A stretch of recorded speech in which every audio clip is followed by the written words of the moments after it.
চর্যাপদের সামাজিক মূল্য আলোচনা করব বা চর্যাপদের সমাজ জীবন। চর্যাপদ যে সময়ে রচিত হয়েছিল সেই সময়ে সমাজ জীবন কেমন ছিল সে সম্পর্কে এখন আমি আলোচনা করব। অর্থাৎ সামাজিক মূল্য। তোমাদের প্রশ্ন আসবে চর্যাপদের সমাজ জীবন অথবা চর্যাপদের সামাজিক মূল্য আলোচনা করো। চর্যাপদের সামাজিক মূল্য আলোচনা করতে গিয়ে তোমাদের প্রথমেই আমি বলতে চাই যে চর্যাপদ যে সময়ে রচিত হয়েছিল সেই সময় হলো দশম থেকে দ্বাদশ শতাব্দী, অর্থাৎ 900 থেকে 1200 খ্রিস্টাব্দের মধ্যে চর্যাপদ রচিত হয়েছিল। সেই সময়ে মানুষের জীবনযাপন কেমন ছিল, জীবনযাত্রা কেমন ছিল সে সম্পর্কে চর্যাপদে বিস্তারিতভাবে আলোচনা করা হয়েছে। সেই আলোচনা আমি এখন তোমাদের সামনে রাখছি, তোমরা সেগুলো মনোযোগ দিয়ে শোনার চেষ্টা করবে। বৌদ্ধ সিদ্ধাচার্যদের সাধন প্রণালী, বৌদ্ধ সিদ্ধাচার্য যারা, বৌদ্ধ সাধক যারা, তাদের সাধন প্রণালী সাংকেতিক ভাষায় চর্যাপদে ব্যক্ত হয়েছে। সাংকেতিক ভাষা আমি বলেছিলাম, সাংকেতিক বচন, চর্যাপদের ভাষা হলো সাংকেতিক বচন। সেই সাংকেতিক ভাষায়, অর্থাৎ সেই ভাষা সাধারণেরা বুঝতে পারে না, যারা ওই পথের পথিক, সাধন পথের পথিক, তারাই এই বিষয় বুঝতে পারে। কিন্তু যারা সাধন পথের পথিক নয় তারা কিন্তু এ বিষয় বুঝতে পারবে না।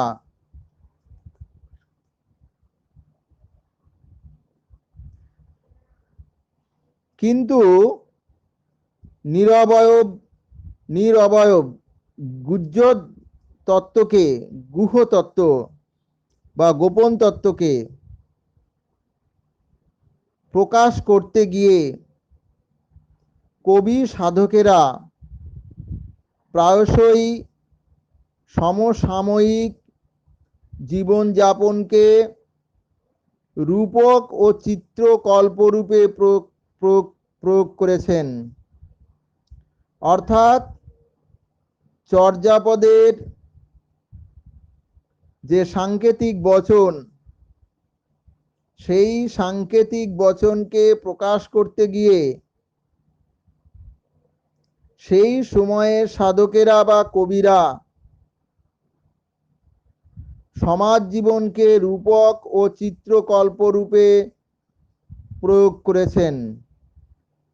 ফলে চর্যাপদে পরোক্ষভাবে উদ্ভাসিত হয়েছে সে যুগের অবিকল সমাজ চিত্র। অর্থাৎ চর্যাপদে সে যুগের সমাজ চিত্র অবিকলভাবে প্রকাশিত হয়েছে। তারা যে বৌদ্ধ সিদ্ধাচার্য কবিরা যে গুঢ়ার্থকে প্রকাশ করেছেন বা গুহ্য তত্ত্বকে প্রকাশ করেছেন, সেই গুহ্য তত্ত্বকে প্রকাশ করতে গিয়ে সেই সময়কার সামাজিক জীবনকে তারা বাদ দিতে পারেননি। অর্থাৎ সেই সময়কার অবিকল সমাজ জীবনকে তারা ব্যক্ত করেছেন। সেই যুগে, যে যুগের কথা বলা হচ্ছে, অর্থাৎ দশম থেকে দ্বাদশ শতাব্দীর কথা বলা হচ্ছে, সেই সময়ে অর্থাৎ চর্যাপদের যুগে এদেশের সমাজে বর্ণাশ্রম প্রথা ও অস্পৃশ্যতা উৎকটভাবে বিদ্যমান ছিল। বর্ণাশ্রম প্রথা ছিল সে সময় এবং অস্পৃশ্যতা প্রবলভাবে বিদ্যমান ছিল সমাজে। অর্থাৎ বর্ণাশ্রম প্রথা এবং অস্পৃশ্যতা সেই সমাজে প্রবলভাবে বিদ্যমান ছিল। অর্থাৎ উচ্চ বর্ণের মানুষ ছিল, নিম্ন বর্ণের মানুষ ছিল এবং অস্পৃশ্য প্রথা ছিল। অর্থাৎ যারা উচ্চ বর্ণের মানুষ তারা নিম্ন বর্ণের মানুষকে অস্পৃশ্য মনে করত। ছোঁয়াছুঁয়ির ফলে তাদের জাত যাবে, ধর্ম যাবে, এসব তারা মনে করত। অর্থাৎ সেই সময় বর্ণাশ্রম প্রথা এবং অস্পৃশ্য প্রথা প্রবলভাবে বিদ্যমান ছিল সেই সমাজে।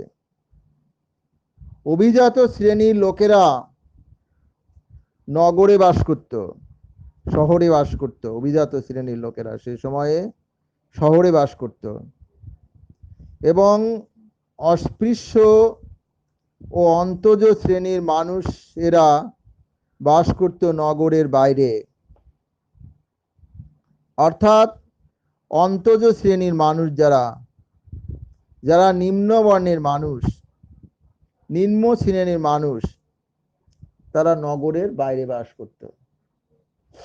আর যারা উচ্চ বর্ণের মানুষ তারা শহরের মধ্যে বাস করত, অর্থাৎ নগরের মধ্যে বাস করত। তাহলে তোমরা বুঝতে পারছো যে সেই সমাজে বর্ণভেদ বা অস্পৃশ্যতা কত উৎকটভাবে বিদ্যমান ছিল। অর্থাৎ নগরের মধ্যে নিম্ন বর্ণের মানুষেরা বাস করতে পারত না, নগরের মধ্যে বাস করত উচ্চ বর্ণের মানুষেরা বা অভিজাত মানুষেরা। আর যারা নিম্ন বর্ণের মানুষ, যারা অন্তজ শ্রেণীর মানুষ, তারা শহরের বাইরে থাকতো, যাতে শহরের মানুষদের সঙ্গে তাদের ছোঁয়াছুঁয়ি না হয়, সেই জন্য তারা শহরের বাইরে বাস করত। সেই জন্য কান্যপাদ লিখেছেন। পাদ মানে কিন্তু সম্মানসূচক উপাধি, তাকে সম্মান দেওয়া হয়েছে, পাদ উপাধি দেওয়া হয়েছে। তিনি লিখেছেন, নগর বাহিরি ডম্বি, নগর বাহিরি রে ডম্বি তোহেরি কুড়িয়া, ছই ছই যাইশো ব্রাহ্মণ নারিয়া। আবার বলছি, পদটি আবার বলছি, নগর বাহিরি বাহিরি রে, নগর বাহিরি রে, নগর বাহিরি রে ডম্বি তোহেরি কুড়িয়া, ছই ছই যাই সো ব্রাহ্মণ নারিয়া। অর্থাৎ নগরের বাইরে ডম্বিরা বা ডোমেরা বাস করত এবং সেখানে তাদের কুড়িয়ে ঘর ছিল, বা কুড়িয়া মানে কুড়িয়ে ঘর ছিল।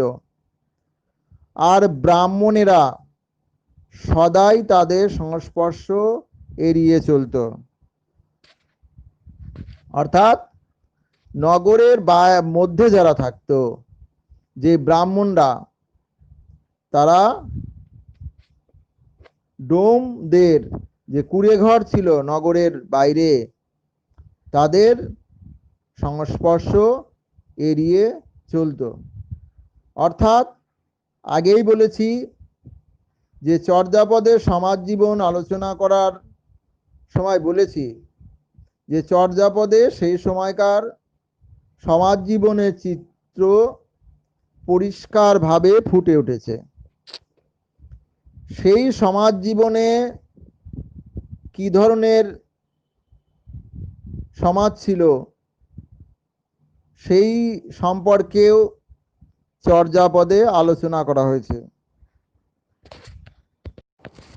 চর্যাপদে বর্ণভেদ ছিল, অর্থাৎ বর্ণাশ্রম প্রথা ছিল, আলোচনা করেছি। চর্যাপদে অস্পৃশ্যতা প্রথা ছিল, এবং এই বর্ণাশ্রম এবং অস্পৃশ্য প্রথা প্রকটভাবে ছিল। সেই জন্য ছোঁয়াছুঁয়ির ব্যাপারটিও তাদের মধ্যে প্রকটভাবে দেখা দিয়েছিল। যারা ব্রাহ্মণ বা উচ্চ বর্ণের মানুষ তারা নগরে বাস করত, আর যারা নিম্ন বর্ণের মানুষ বা অন্তজ শ্রেণীর মানুষ তারা বাস করত নগরের বাইরে। সেই জন্য কান্নপাদ লিখেছেন, নগর বাহিরি রে ডম্বি তোহেরি কুড়িয়া, ছই ছই যাইসো ব্রাহ্মণ নারিয়া। অর্থাৎ নগরের বাইরে ডোমেদের কুড়ে ঘর ছিল, আর এই ব্রাহ্মণেরা সেই ডোমেদের সংস্পর্শ এড়িয়ে চলত।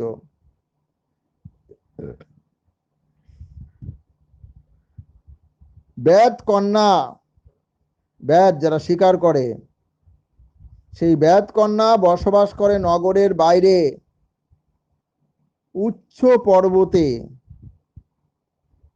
অর্থাৎ উঁচা উঁচা পাবত তুহি বসই সবরি বালি। আবার বলছি লাইনটি, উঁচা উঁচা পাবত তুহি বসই সবরি বালি। অর্থাৎ উঁচু উঁচু পর্বতে বেদকন্যা বসবাস করত। চর্যাপদে যে ভৌগোলিক পরিবেশের চিত্র ফুটে উঠেছে সেখানে লক্ষ্য করলে দেখা যাবে যে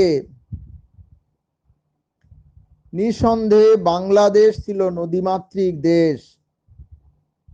অর্থাৎ বাংলাদেশের কথা আছে, সেই বাংলাদেশ হলো নদীমাতৃক দেশ। সেই নদীমাতৃক দেশের কথা চর্যাপদে আলোচনা করা আছে। নদীমাতৃক এই দেশের মাঠ ঘাট, শ্যামল প্রান্তর, সরোবরের চিত্র রয়েছে যেমন,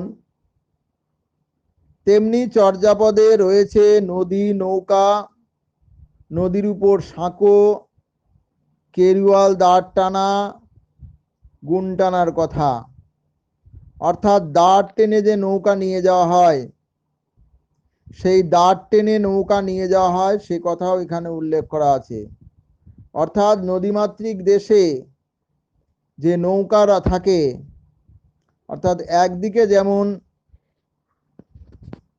সুজলা সুফলা শস্য শ্যামলার বর্ণনা রয়েছে, সুজলা সুফলা শস্য শ্যামলার বর্ণনা রয়েছে একদিকে, অর্থাৎ সোনাল ফসল ফলতো বা ফলে এই বাংলাদেশে।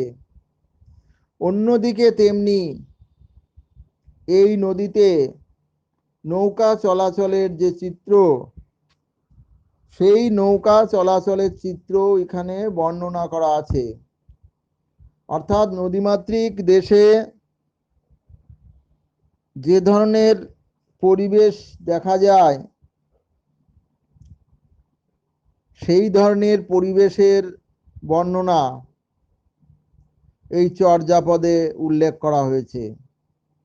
অর্থাৎ সেখানে একদিকে যেমন সুজলা সুফলা শস্য শ্যামলা যে নদীমাতৃক দেশ, তার যেমন উল্লেখ রয়েছে, ঠিক তেমনি নৌকা মাঝি মাল্লাদের গুণ টানার কথাও এখানে উল্লেখ করা আছে। অর্থাৎ গুণ টানার কথা তোমরা অনেকে জানো না। নৌকা নদীর মধ্য দিয়ে যায়, আর নৌকার সঙ্গে একটা মাস্তুল থাকে, সেই মাস্তুলের সঙ্গে দড়ি বেঁধে ডাঙা দিয়ে নদীর কূল দিয়ে নৌকা টেনে নিয়ে যাওয়া হয়। নদীর মধ্যে থাকে নৌকা, আর সেই নৌকার মাছতুলির সঙ্গে দড়ি বেঁধে বা সুতলি বেঁধে নৌকার পাড় দিয়ে নৌকা টেনে নিয়ে যাওয়া হয় স্রোতের বিপরীত দিকে, স্রোতের প্রতিকূলে। সেই দৃশ্য এই চর্যাপদে আছে। নৌকা চালনার চিত্র ফুটে উঠেছে কয়েকটি পদে। এখানে দু একটি দৃষ্টান্ত উল্লেখ করা যায় বা বলা যায়। যেমন খুন্তি উপারি মেলিলি কাচ্ছি, বাহতু কামলি সদ্গুরু পচ্ছি।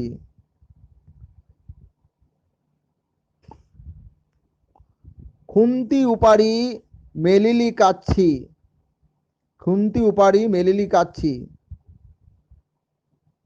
খুন্তি মানে খুঁটি, খুন্তি উপারি মেলিলি কাচ্ছি অর্থাৎ খুঁটির উপরে কাছি টানানো হয় বা কাছি তুলে দাও।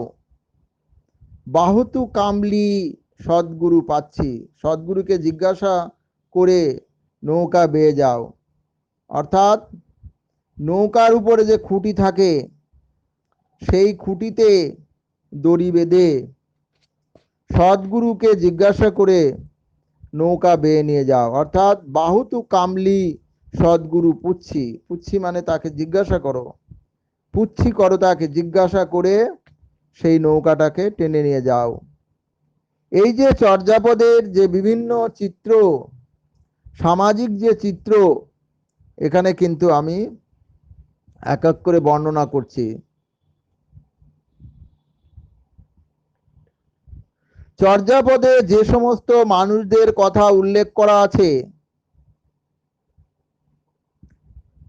অর্থাৎ চর্যাপদের জীবনযাত্রায় যে সমস্ত মানুষের চিত্র অঙ্কিত হয়েছে তারা অধিকাংশই মোটামুটি অনার্য জাতিগোষ্ঠীর মানুষ, অর্থাৎ নিম্ন বর্ণের মানুষ। চর্যাপদে যে সমস্ত মানুষের কথা উল্লেখ করা আছে তারা সকলেই অনার্য জনগোষ্ঠীর মানুষ বা নিম্ন বর্ণের মানুষ। তাদের জীবনযাত্রার কথাই বেশি করে এখানে আলোচনা করা হয়েছে।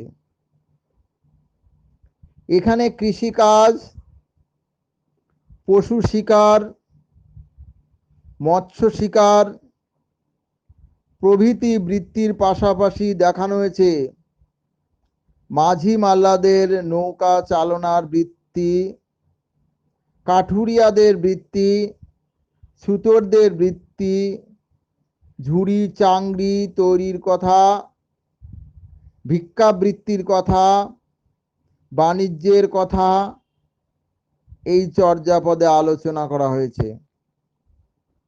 অর্থাৎ অর্থাৎ চর্যাপদে যে জীবনযাত্রার কথা উল্লেখ করা হয়েছে সেই জীবনযাত্রায় যে মানুষদের কথা উঠে এসেছে সেই মানুষেরা অধিকাংশই হচ্ছে নিম্ন বর্ণের মানুষ। তাদের বিভিন্ন বৃত্তির কথা এখানে উল্লেখিত হয়েছে। তাদের মধ্যে আছে কৃষিকাজ, নৌকা চালনা, পশু শিকার, মৎস্য শিকার, ঝুড়ি চাংড়ি প্রভৃতি তৈরির বৃত্তি এবং বাণিজ্য করার বৃত্তি, কাঠুরিয়াদের বৃত্তি, ছুতরদের বৃত্তি প্রভৃতি সম্পর্কে আলোচনা করা হয়েছে। অর্থাৎ এখনো আমরা সমাজে যেসব মানুষের দেখি ঝুড়ি চাংড়ি যারা তৈরি করে তাদের কথা বলা আছে এই চর্যাপদে, যারা নৌকা চালনা করে তাদের কথা এখানে বলা আছে, যারা মাঝি মাল্লার তাদের কথা এখানে বলা হয়েছে, যারা কৃষিকাজ করে তাদের কথা বলা হয়েছে, যারা পশু শিকার করে তাদের কথা এখানে বলা হয়েছে। অর্থাৎ বিভিন্ন ধরনের মানুষের বৃত্তি বা পেশা এখানে আলোচনা করা হয়েছে। প্রশাসনিক বাঁধন থাকলেও সেই যুগে কোটাল ও প্রহরী থাকলেও চুরি ডাকাতি লেগে থাকতো, অর্থাৎ প্রশাসনিক বাঁধনের কথা বলা হয়েছে। প্রশাসন খুব ভালো ছিল সে কথা বলা হয়েছে, কিন্তু প্রশাসন ভালো থাকলেও সেই যুগে কিন্তু চুরি ডাকাতি অনবরত হতেই থাকতো। সেই সময়কার মানুষেরা, অর্থাৎ একান্নবর্তী পরিবারের কথা সেখানে উল্লেখ আছে। একান্নবর্তী পরিবার, এক পরিবারে বাস করত, একান্নবর্তী পরিবারে তারা বসবাস করত। সে পরিবারে স্বেচ্ছাচারের অবকাশ ছিল না। এই সমস্ত পরিবারে স্বেচ্ছাচারের অবকাশ ছিল না, স্বেচ্ছাচার করার অবকাশ ছিল না, কিন্তু অন্তজ মানুষের মধ্যে কিছু ব্যভিচারিণী ছিল। অন্তজ সমাজের মানুষের মধ্যে কিছু ব্যভিচারী মানুষও ছিল। ব্যভিচার মানুষরাও সেখানে ছিল। সে সময় নানা ধর্মের মানুষ একত্রে কাজ করত। নানা ধর্মের মানুষ একসঙ্গে মিলেমিশে কাজ করত। যদিও সেই সমাজে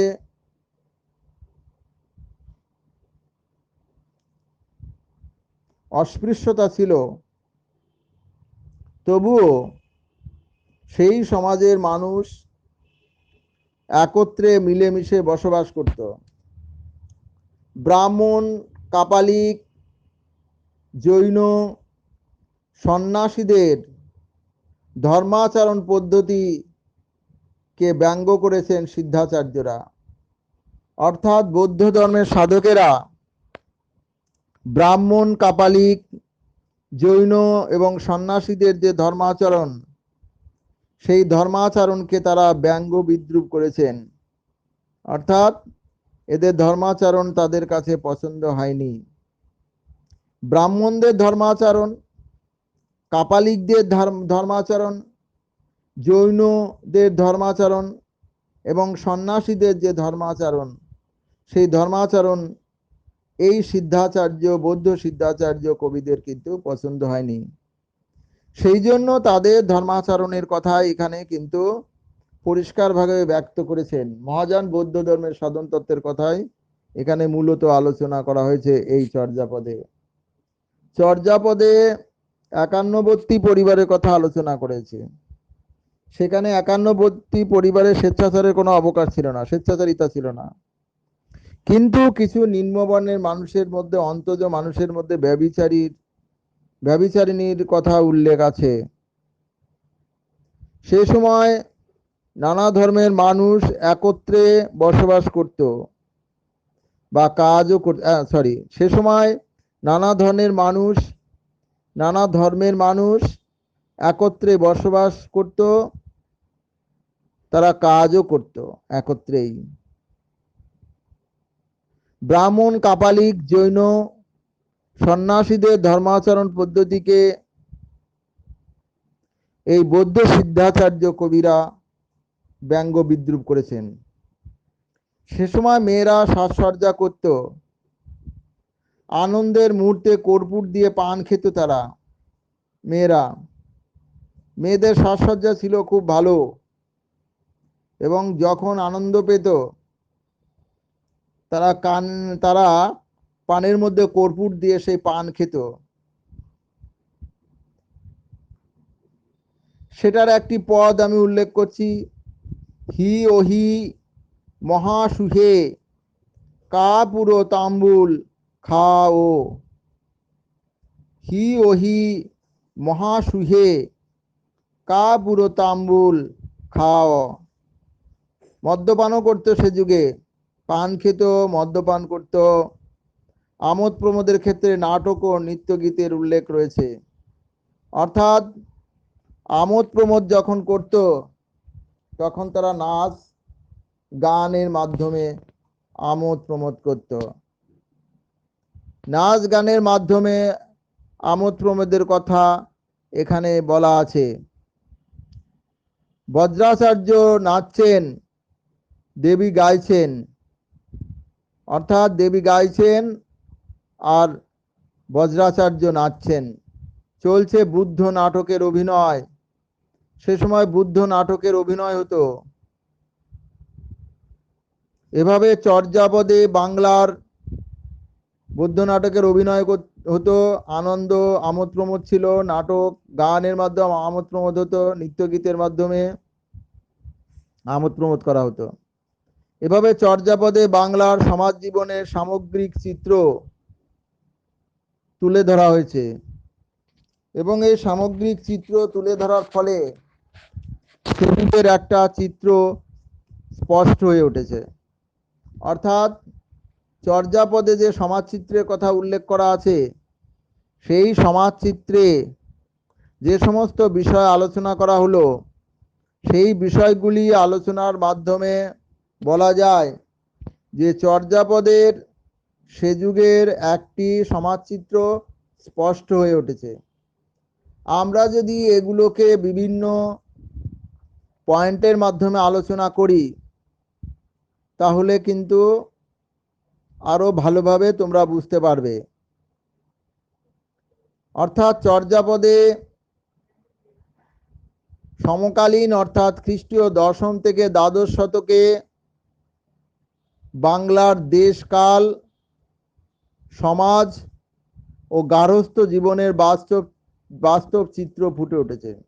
অর্থাৎ দশম থেকে দ্বাদশ শতাব্দীর দেশকাল, সমাজ ও গার্হস্থ্য জীবনের বাস্তব চিত্র অপরূপ রূপে ফুটে উঠেছে। কায়াবাদী সন্ন্যাসীদের ধর্মীয় গণ্ডিকে অতিক্রম করে, কায়াবাদী যে সন্ন্যাসী, তাদের ধর্মীয় গণ্ডিকে অতিক্রম করে, অর্থাৎ দেহবর্জিত যে ধ্যান ধারণা, সেই ধ্যান ধারণা, সন্ন্যাসীদের ধ্যান ধারণাকে অতিক্রম করে, ব্রাহ্মণদের ধ্যান ধারণাকে অতিক্রম করে, সন্ধ্যা ভাষায় জটাজাল ভেদ করে, সন্ধ্যা ভাষার যে জটাজাল ভেদ করে, সেগুলি সেকালের মানুষদের সুখ দুঃখ, হাসি কান্নার প্রতিবেদন রচনা করে। অর্থাৎ দশম থেকে দ্বাদশ শতাব্দীতে কায়াবাদী সন্ন্যাসীদের ধ্যান ধারণাকে অতিক্রম করে, সন্ধ্যা ভাষার জটাজাল ছিন্ন করে, সেকালের সুখ দুঃখের, হাসি কান্নার প্রতিবেদন রচনা করা হয়েছে চর্যাপদগুলিতে। চর্যাপদের বাসস্থান, চর্যাপদে কোথায় লোকেরা বাস করত, বাসস্থান 1 নাম্বার পয়েন্টে যদি বলি, বাসস্থান। সেকালে উঁচু বর্ণের লোকেরা গ্রামে বাস করত, সেকালে উঁচু বর্ণের লোকেরা শহরে বাস করত, আর ডোম, চণ্ডাল ও ব্যাধেরা শহরের বাইরে উঁচু পর্বতের মধ্যে ছোট ছোট কুঁড়ে ঘরে বাস করত।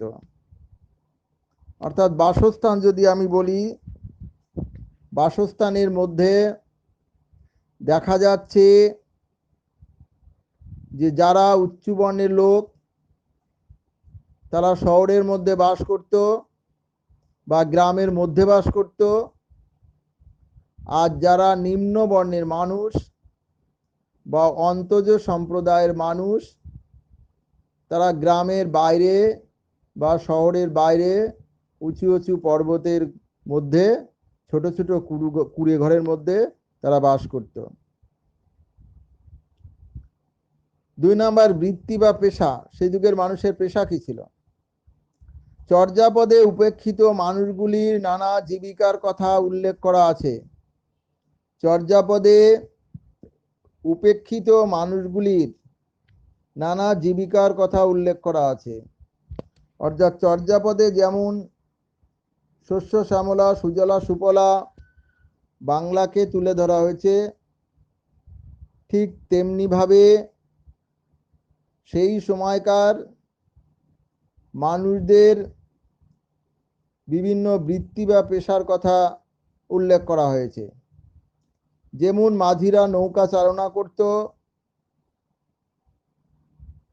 তাঁতিরা তাঁত বুনত, কাঠুরিয়ারা কাঠ কাটত,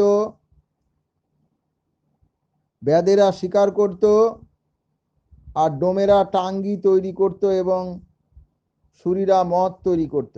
3 নাম্বার বেশভূষা, কি বেশ পরিধান করতো তারা? শবর কন্যারা, যারা শবর কন্যা অর্থাৎ শিকার ব্যাদের কন্যারা মাথায় ময়ূর পুচ্ছ পরতো, গলায় গুঞ্জার মালা পরতো, কানে পরতো কানের দুল বা কুন্তল এবং পায়ে নুপুর পরতো।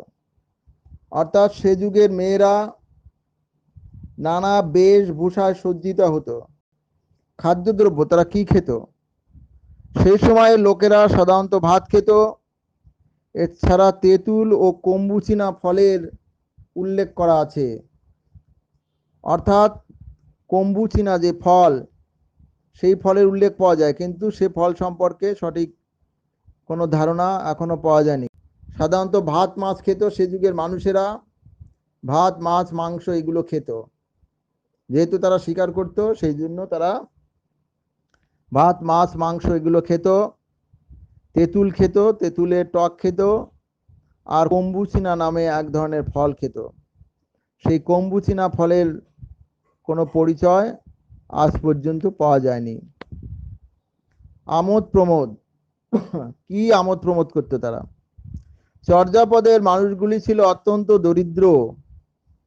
চর্যাপদের মানুষেরা ছিল অত্যন্ত দরিদ্র, কিন্তু তাদের সেই দরিদ্র পীড়িত জীবনে আনন্দের কোনো অভাব ছিল না। তারা দরিদ্র ছিল ঠিকই, কিন্তু সেই দরিদ্র পীড়িত মানুষদের মধ্যে আনন্দের কোনো অভাব ছিল না। তাদের হাঁড়িতে ভাত থাকতো না, কিন্তু প্রতিদিন তাদের বাড়িতে অতিথিদের আগমন ঘটত। অতিথিদের আগমন ঘটত, তাদের হাঁড়িতে ভাত থাকতো না, কিন্তু অতিথিদের আগমন ঘটত। তারা নৃত্য গীতের মাধ্যমে তারা আমোদ প্রমোদ করত। এছাড়া বৌদ্ধ নাটক মঞ্চস্থ হতো। সেই বৌদ্ধ নাটক